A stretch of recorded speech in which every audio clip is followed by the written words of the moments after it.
Welcome back to the dojo, everyone, and welcome back to a 10-Minute Tuesday. I am your host, Matt Lear, and we are going to jump into the 7 habits of highly effective hunters. Last week, we covered habits 1 through 3, and those habits happen within the hunter himself. So if you haven't had a chance to listen to those, go back and listen to those or watch it on YouTube and then come back to this podcast. We're going to cover habits 4 through 7 today. And habits 4 through 5, I want to remind you that happens between the hunter and his prey. Habit 6 is how the hunter interacts with the hunting community. And habit 7 is all about renewal. So let's jump into it. So, with habit 4, the highly effective hunter is thinking win win. So, to remind you, this is between him and his prey. And so he's setting up a scenario where the buck feels like he's winning, but in actuality, the hunter actually has the advantage. So, what does that look like? Well, this is that off win strategy. And I'm not saying that they use this all the time, but this concept of setting up a stand location where the odds are in the buck's favor. That is the way they're thinking. And so this off wind strategy is giving the deer the wind, but just slightly off. And what that looks like oftentimes is that at, or any moment, this deer may take one step too far, and he's going to catch the wind of the hunter. But by that time, the damage is already done. The hunter's let his arrow go. And it's not just in the stand strategy, but it's also keeping that animal in mind in the entry. See, a lot of us, less effective hunters, may start off in the parking lot and take the easiest path to the stand. Where the highly effective hunter, well, they're going to take a longer approach sometimes and J hook into that stand, even if it means going a mile or two out of the way. They want to make sure that their presence isn't known, and that deer always feels like it's winning. That's what they're focused on when they enter the woods. They want to help their prey think they're winning, and in actuality, they're just setting a trap and they're going to be the winner. Habit 5, well, that has to do with seeking first to understand. And this is where I see the highly effective hunter really separating themselves from the rest of the pack. They take time to really know and understand their prey. They're learning things like its behavior, how aggressive it might be. Who does that deer hang out with? Where does he like to frequent? A lot of the highly effective hunters that I know take time to really study the deer that they're after, or they're studying the terrain really well.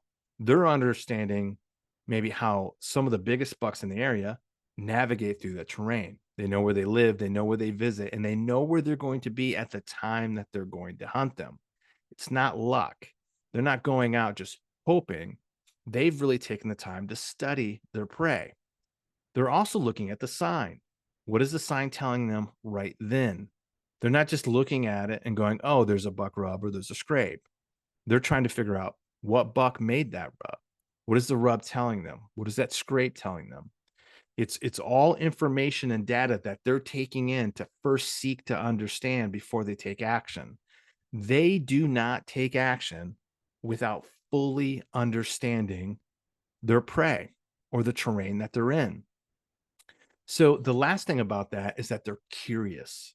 They're constantly looking to learn and kind of see what's going on in their environment. They really want to fully understand. Sometimes I know I've done this in my early stages of my hunting career, was that I kind of thought deer were like squirrels sometimes. And I hate to admit that, but I would set up and just assume that the deer was going to move through and it just was a matter of time.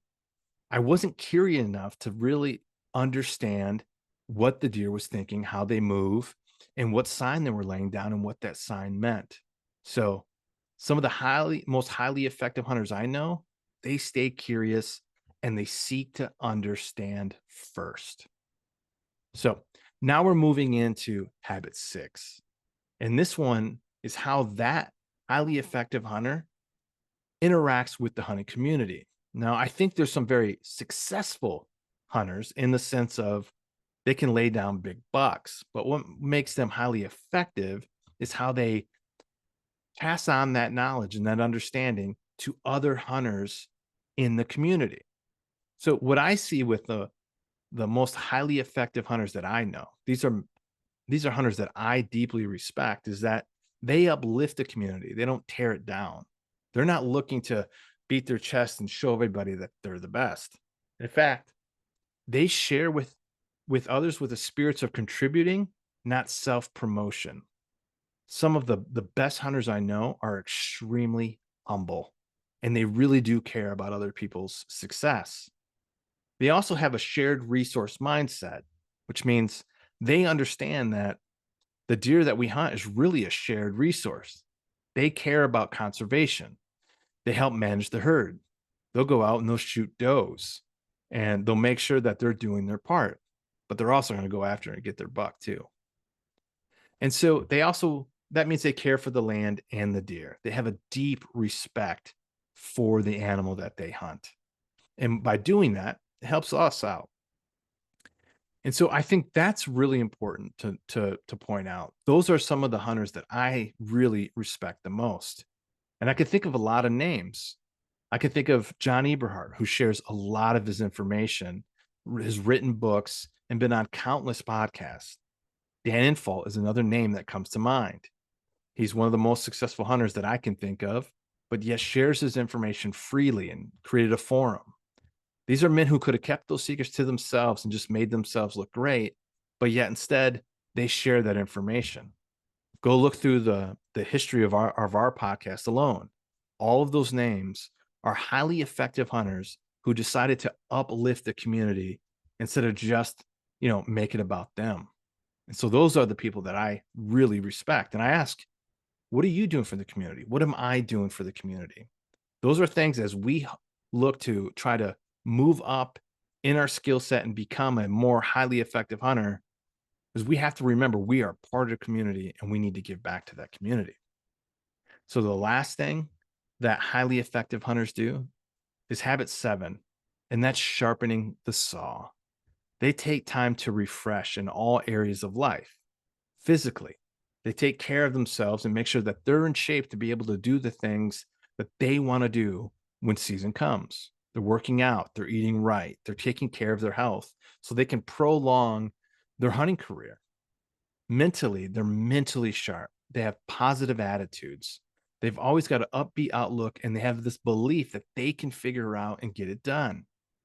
Emotionally, honestly, these are some of the most emotional, stable people I know. They're just very relaxed and not stressed out. They realize that things are going to happen that they don't have control of, or they may not want to have happen, but they don't let it ruin what's going on in their day. In fact, I was talking to Johnny Stewart the other day, and I asked him, "Do you ever get stressed out?" And he's like, "No, I can't think of a time that I've ever got stressed out in the woods." And he's one of the most highly effective hunters I know.